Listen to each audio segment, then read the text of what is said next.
Step the three. Yeah, yeah. I love They're very good. It's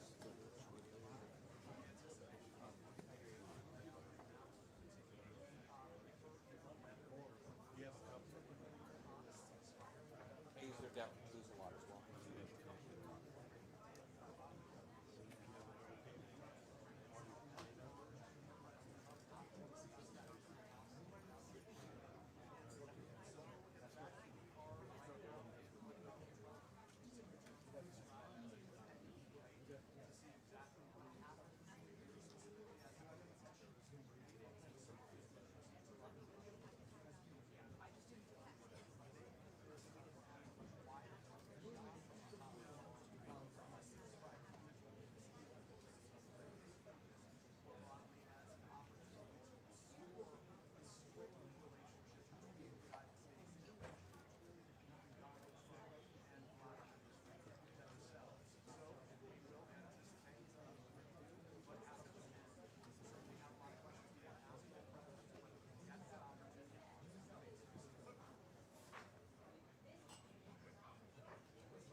sort of notification that pressure might begin.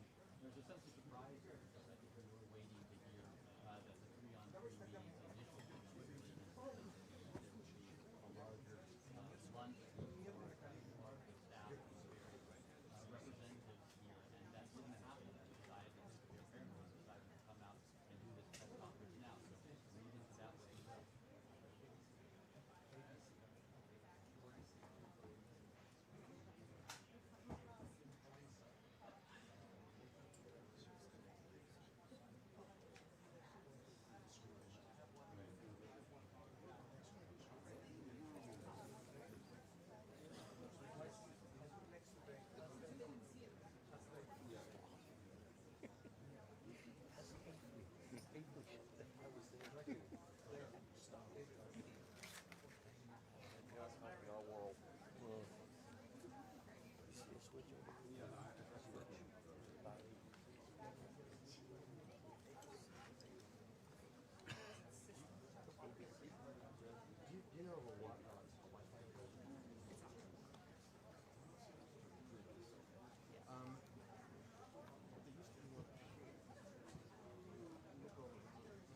Under this left item?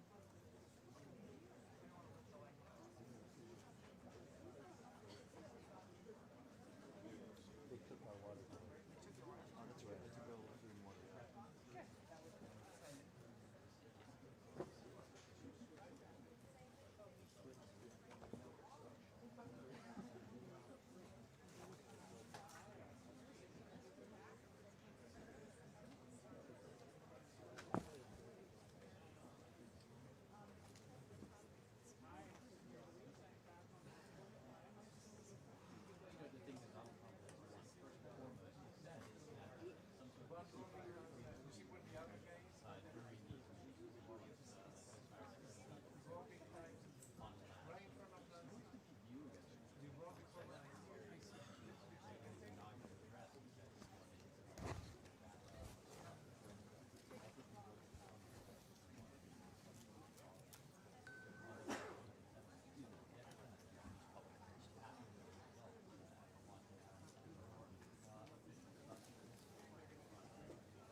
None of us are skinny enough to crawl under this.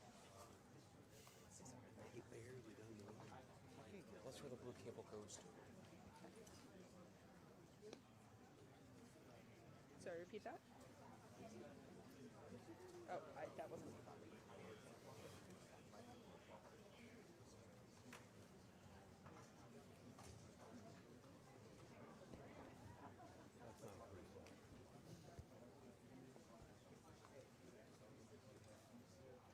Is that for Tony? For Tony? Yeah. Okay, well then.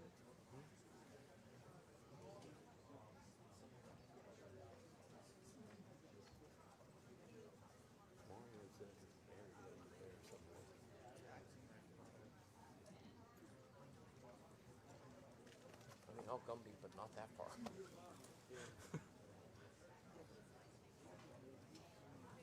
Rachel dropped.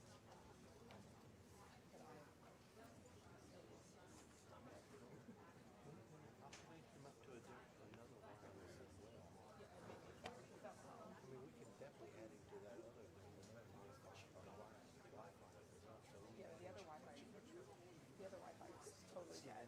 Is it working?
this audio now?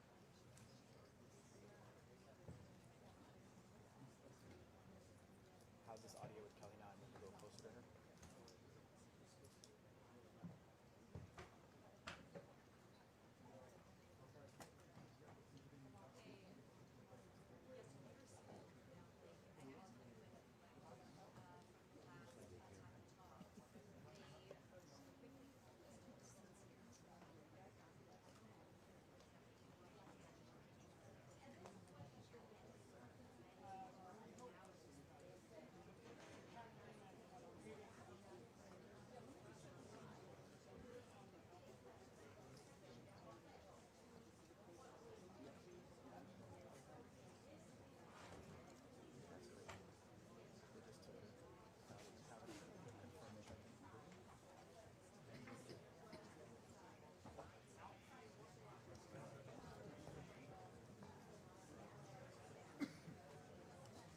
I need back in there, sir.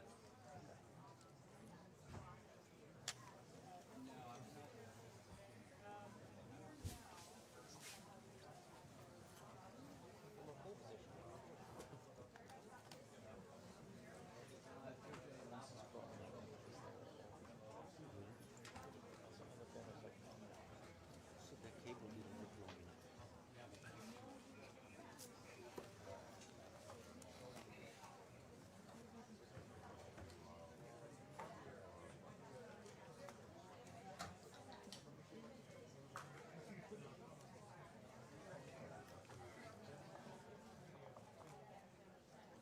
I think it's over. Let's see, exit. Oh, the exit just came in. Caroline, Lutnick. What? She may have to give up on this. Okay. Let's see you live.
Ladies and gentlemen, the President of the United States of America and the President of the Russian Federation.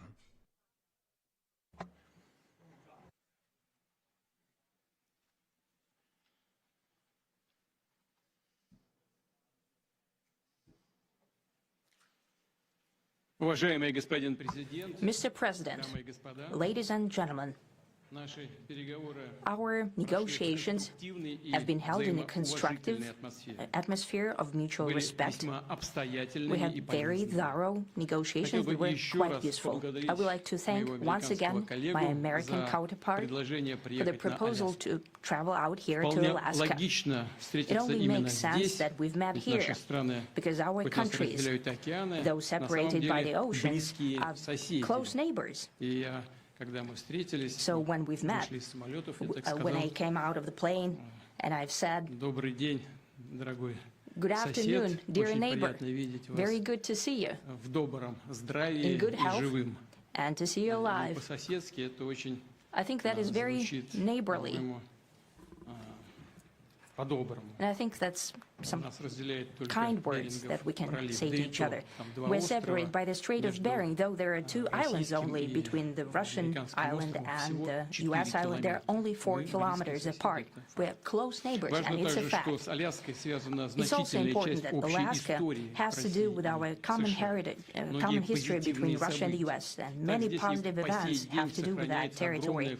Still, there is tremendous cultural heritage back from the Russian America. For example, Orthodox churches and a lot of more than 700 geographical names of Russian origin. During the Second World War, it was here in Alaska that was the origin of the legendary air bridge for the supply of military aircraft and other equipment under the Lend-Lease program. It was a dangerous and treacherous route over the vast emptiness of ice. However, the pilots of both countries did everything to bring closer the victory. They risked their lives and they gave it all for the common victory. I was just in the city of Magadan in Russia, and there is a memorial there dedicated to the Russian and the U.S. pilots. And there are 2 flags, the U.S. flag and the Russian flag. And I know that here as well there is such a memorial. There is a military burial place several kilometers away from here.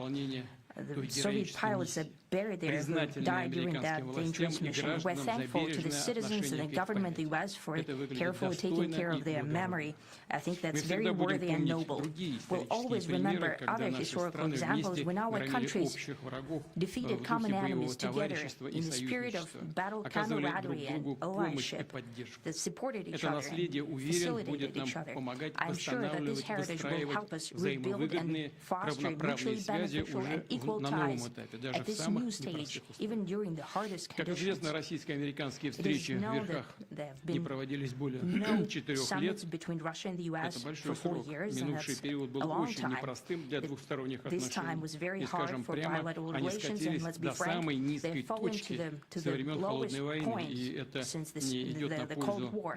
I think that's not benefiting our countries and the world as a whole. It is apparent that sooner or later, we had to amend the situation to move on from the confrontation to dialogue. And in this case, a personal meeting between the heads of state has been long overdue. Naturally, under the condition of serious and painstaking work, this work has been done in general. Me and President Trump had very good direct contact. We've spoken multiple times. We spoke frankly on the phone. And special envoy of the president, Mr. Woodruff, traveled out to Russia several times. Our advisors and heads of foreign ministries kept in touch all the time. And you know fully well that one of the central issues was the situation around Ukraine. We see the strive of the administration and President Trump personally to help facilitate the resolution of the Ukrainian conflict. And his strive to get to the crux of the matter, to understand its history, is precious. As I've said, the situation in Ukraine has to do with fundamental threats to our security. Moreover, we've always considered the Ukrainian nation, and I've said it multiple times, a brotherly nation, however strange it may sound in these conditions. We have the same roots, and everything that's happening is a tragedy for us, a terrible wound. Therefore, the country is sincerely interested in putting an end to it. At the same time, we're convinced that in order to make the settlement lasting and long-term, we need to eliminate all the primary roots the primary causes of that conflict, and we've said it multiple times, to consider all legitimate concerns of Russia and to reinstate a just balance of security in Europe and in the world on the whole. And I agree with President Trump, as he has said today, that naturally the security of Ukraine should be ensured as well. Naturally, we are prepared to work on that. I would like to hope that the agreement that we've reached together will help us bring closer that goal and will pave the path towards peace in Ukraine. We expect that Kiev and European capitals will perceive that constructively and that they won't throw a wrench in the works. They will not make any attempts to use some backroom dealings to conduct provocations to torpedo the nascent progress. Incidentally, when the new administration came to power, bilateral trade started to grow. It's still very symbolic. Still, we have a growth of 20%. As I've said, we have a lot of dimensions for joint work. It is clear that U.S. and Russian investment and business cooperation has tremendous potential. Russia and the U.S. can offer each other so much in trade, digital, high-tech, and in space exploration. We see that Arctic cooperation is also very possible. And our international context, for example, between the Far East of Russia and the West Coast of the U.S.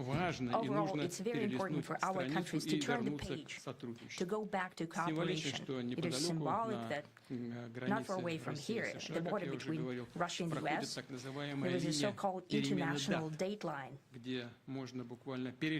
I think you can step over, literally, from yesterday into tomorrow. And I hope that will succeed in that. In political sphere, I would like to thank President Trump for our joint work, for the well-wishing and trustworthy tone of our conversation. It's important that both sides are result-oriented, and we see that the President of the U.S. has a very clear idea of what he would like to achieve. He sincerely cares about the prosperity of his nation. Still, he understands that Russia has its own national interests. I expect that today's agreements will be the starting point, not only for the solution of the Ukrainian issue, but also will help us bring back business-like and pragmatic relations between Russia and the U.S. And in the end, I would like to add one more thing. I'd like to remind you that in 2022, during the last contact with the previous administration, I tried to convince my previous American colleague that the situation should not be brought to the point of no return when it would come to hostilities. And I said it quite directly back then that it's a big mistake. Today, when President Trump is saying that if he was the president back then, there will be no war. And I'm quite sure that it would indeed be so. I can confirm that. I think that overall, me and President Trump have built a very good business-like and trustworthy contact. And I have every reason to believe that moving down this path, we can come, and the sooner the better, to the end of the conflict in Ukraine. Thank you. Thank you. Well, thank you very much, Mr. President. That was very profound, and I will say that I believe we had a very productive meeting. There were many, many points that we agreed on, most of them, I would say, a couple of big ones that we haven't quite gotten there, but we've made some headway. So there's no deal until there's a deal. I will call up NATO in a little while. I will call up the various people that I think are appropriate, and I'll, of course, call up President Zelensky and tell him about today's meeting. It's ultimately up to them. They're going to have to agree with what Marco and Steve and some of the great people from the Trump administration who've come here, Scott and John Ratcliffe, thank you very much. But we have some of our really great leaders. They've been doing a phenomenal job. We also have some tremendous Russian business representatives here, and I think, you know, everybody wants to deal with us. We've become the hottest country anywhere in the world in a very short period of time, and we look forward to that. We look forward to dealing. We're going to try and get this over with. We really made some great progress today. I've always had a fantastic relationship with President Putin, with Vladimir, We had many tough meetings, good meetings. We were interfered with by the Russia hoax. That made it a little bit tougher to deal with, but he understood it. I think he's probably seen things like that during the course of his career. He's seen it all, but we had to put up with the Russia hoax. He knew it was a hoax, and I knew it was a hoax, but what was done was very criminal. But it made it harder for us to deal as a country in terms of the business and all of the things that we'd like to have dealt with. But we'll have a good chance when this is over. So just to put it very quickly, I'm going to start making a few phone calls and tell them what happened. But we had an extremely productive meeting, and many points were agreed to. There are just a very few that are left. Some are not that significant. One is probably the most significant, but we have a very good chance of getting there. We didn't get there, but we have a very good chance of getting there. I would like to thank President Putin and his entire team, whose faces, who I know in many cases, other than that, whose faces I get to see all the time in the newspapers. You're almost as famous as the boss, but especially this one right over here. But we had some good meetings over the years, right? Good productive meetings over the years, and we hope to have that in the future. But let's do the most productive one right now. We're going to stop really 5, 6, 7,000, thousands of people a week from being killed, and President Putin wants to see that as much as I do. So, again, Mr. President, I'd like to thank you very much, and we'll speak to you very soon and probably see you again very soon. Thank you very much, Vladimir. Next time in Moscow. Oh, that's an interesting one. I don't know. I'll get a little heat on that one, but I could see it possibly happening. Thank you very much, Vladimir. And thank you all. Thank you. Thank you. Thank you so much.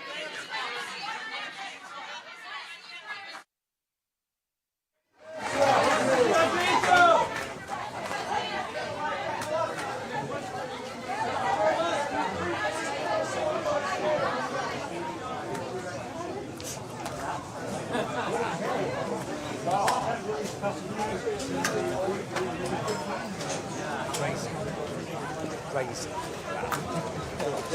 Get up there.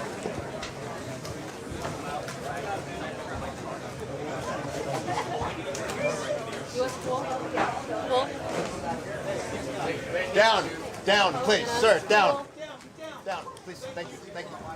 They are moving the pool.